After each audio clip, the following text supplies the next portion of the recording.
दुर्गा सप्तशती हिंदू धर्म का सर्वमान्य ग्रंथ है।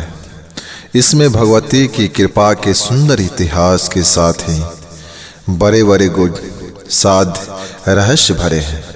कर्म, भक्ति और ज्ञान की त्रिविध मंदाकिनी बहाने वाली यह ग्रंथ भक्तों के लिए बहुत ही लाभदायक है।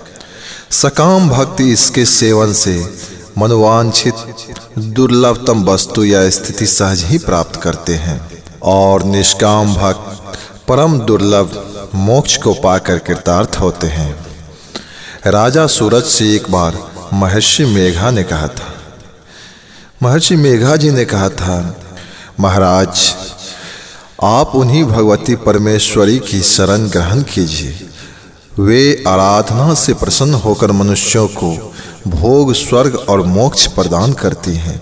इसी के अनुसार आराधना करके ऐश्वर्य कामी राजा सूरत ने अखंड साम्राज्य प्राप्त किया तथा वैराग्यवान समाधि वैश्य ने दुर्लभ ज्ञान के द्वारा मोक्ष की प्राप्ति की। अब तक इस आशीर्वादी रूप मंत्रमय ग्रंथ के आश्रय से न मालूम कितने यथार्थी, जिज्ञासु तथा प्रेमी भक्त अपना मनोरथ फल प्राप्त कर चुके हैं। हर्ष की बात है कि जगत जननी भगवती श्री दुर्गा जी की कृपा से वही सप्तशती संक्षिप्त पाठ विधि सहित पाठकों के समक्ष पुस्तक रूप में उपस्थित की जा रही है। माँ दुर्गा सप्तशती द्वितीय अध्याय। देवताओं के तेज से देवी का प्रादुर्भाव और महिषासुर की सेना का वध का प्रसंग सुनाया गया है। ऋषि कहते हैं, पूर्व काल में देवताओं और असुरों में पूरे 100 वर्षों तक घोर संग्राम हुआ था। उसमें असुरों के स्वामी महिषासुर और देवताओं के नायक इंद्र थे। इस युद्ध में देवताओं की सेना महाबली असुरों से परास्त हो गई। संपूर्ण देवताओं को जीतकर महिषासुर इंद्र बन बैठा था। तब पराजित देवता प्रजापति ब्रह्मा जी को आगे करके उस स्थान पर गए जहां भगवान शंकर और विष्णु विराजमान थे। देवताओं ने महिषासुर के पराक्रम तथा अपनी पराजय का यथावत वृत्तांत उन दोनों देवेश्वरों से विस्तार पूर्वक कह सुनाया। वे बोले, भगवान, महिषासुर सूर्य, इंद्र, अग्नि, वायु, चंद्रमा, वरुण तथा अन्य देवताओं का भी अधिकार छीनकर स्वयं ही सबका अधिष्ठाता बन बैठा है। उस दुरात्मा महिषासुर ने समस्त देवताओं को स्वर्ग से निकाल दिया है। अब वे मनुष्य की भांति पृथ्वी पर विचरते हैं। दैत्यों की यह सारी करतूत हमने आप लोगों से कह सुनाई। अब हम आपकी शरण में आए हैं, उसके वध का कोई उपाय हमें बताएं। इस प्रकार देवताओं के वचन सुनकर भगवान विष्णु और शिव ने दैत्यों पर बड़ा क्रोध किया। उनकी भौहें तन गई और मुंह टेढ़े हो गए। जब अत्यंत कोप में भरे हुए चक्रपाणी श्री विष्णु के मुख से एक महातेज प्रकट हुआ। इसी प्रकार ब्रह्मा, शंकर तथा इंद्र आदि अन्य देवताओं के शरीर से भी बड़ा भारी तेज निकला। वह सब मिलकर एक हो गया। महान तेज का यह पुंज ज्वालामान पर्वत सा जान पड़ता था। देवताओं ने देखा, वहां उनकी ज्वालाएं संपूर्ण दिशाओं में व्याप्त हो रही है। संपूर्ण देवताओं के शरीर से प्रकट हुई उस तेज की कहीं तुलना नहीं की जा सकती। एकत्रित होने पर वह एक नारी के रूप में परिणित हो गया और अपने प्रकाश से तीनों लोक में व्याप्त जान पड़ने लगी। भगवान शंकर का जो तेज था, उससे उस देवी का मुख प्रकट हुआ था। यमराज के तेज से उसके सिर के बाल निकल आए थे। श्री विष्णु भगवान के तेज से उसकी भुजाएं उत्पन्न हुई थी और चंद्रमा के तेज से दोनों स्तनों का, इंद्र के तेज से मध्य भाग का प्रादुर्भाव हुआ, वरुण के तेज से जंघा और पिंडली तथा पृथ्वी के तेज से नितंब भाग प्रकट हुआ। ब्रह्मा के तेज से दोनों चरण और सूर्य के तेज से उनकी उंगलियां हुई। वसुओं के तेज से हाथों की उंगलियां और कुबेर के तेज से नासिका प्रकट हुई। उस देवी के दांत प्रजापति के तेज से और तीनों नेत्र अग्नि के तेज से प्रकट हुए। उनकी भौहें संध्या के और कान वायु के तेज से प्रकट हुए। इस प्रकार अन्य देवताओं के तेज से भी उस कल्याणमयी देवी का आविर्भाव हुआ। तदंतर समस्त देवताओं के तेज पुंज से प्रकट हुई देवी को देखकर महिषासुर के सताए हुए देवता बहुत प्रसन्न हुए। पिनाकधारी भगवान शंकर ने अपने त्रिशूल से एक शूल निकालकर उन्हें दिया। फिर भगवान विष्णु ने भी अपने चक्र से चक्र उत्पन्न करके भगवती को अर्पण किया। वरुण भी शंख भेंट किए। अग्नि ने भी उन्हें शक्ति दी। वरुण ने भी बाण से भरे हुए 2 तरकस प्रदान किए। सहस्त्र नेत्रों वाले देवराज इंद्र ने अपने वज्र से वज्र उत्पन्न करके दिया और ऐरावत हाथी से उतारकर 1 घंटा भी प्रदान किया। यमराज ने काल दंड से दंड, वरुण ने पास और ब्रह्मा जी ने कमंडलू भेंट किया। सूर्य देवता समस्त रोमकूपों में अपनी किरणों का तेज भर दिया। काल ने उन्हें चमकती हुई ढाल और तलवार दी।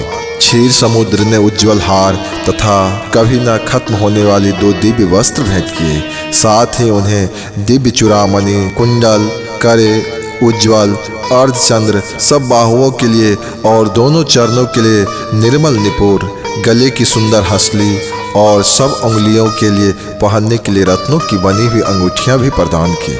विश्वकर्मा ने उन्हें अत्यंत निर्मल फरसा भेंट किया।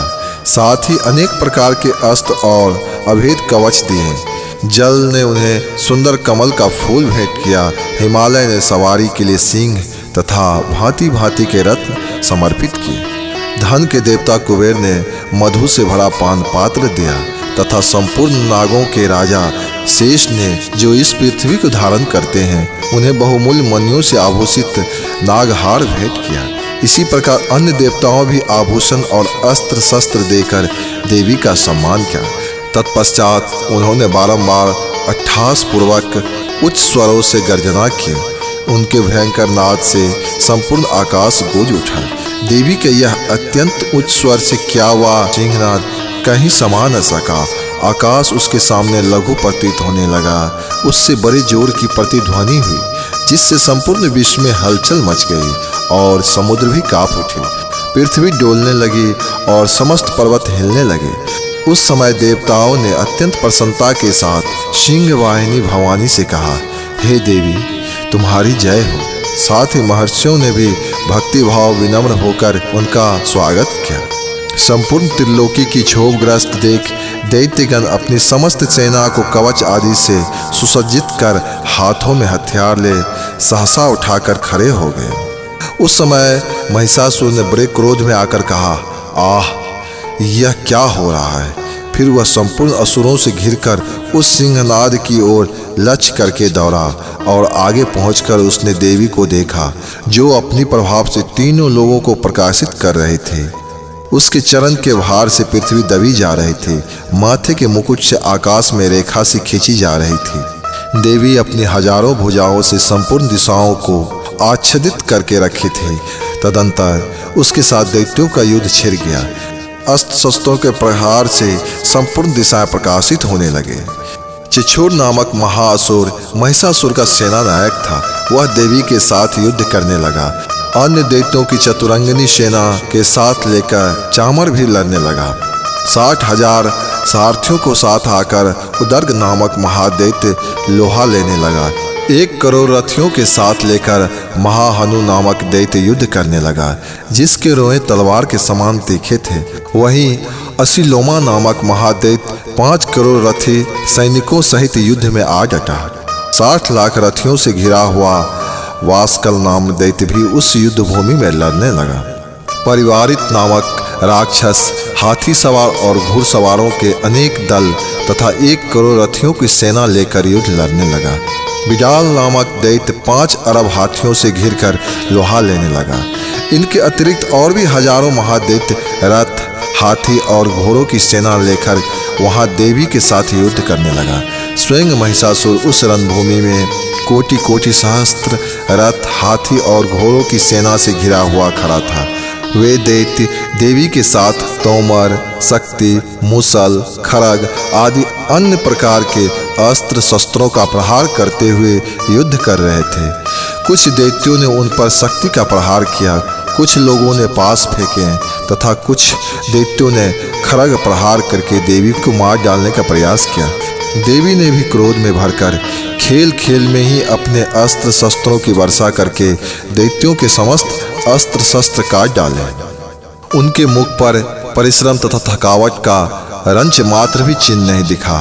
देवता और ऋषि उनकी स्तुति करते थे और वे भगवती परमेश्वरी देवी दैत्यों के शरीर पर अस्त्र शस्त्र की वर्षा कर रहे थे। रणभूमि में दैत्यों के साथ युद्ध करते हुए अंबिका देवी जितने बार सांस छोड़े वे सभी तत्काल सैकड़ों हजारों गणों के रूप में प्रकट हो गए और परशु, खड़ग, बिंदीपाल तथा पट्टी आदि अस्त्र शस्त्रों से असुरों का सामना करने लगे। देवी की शक्ति से बझे हुए वे गण असुरों का नाश करते हुए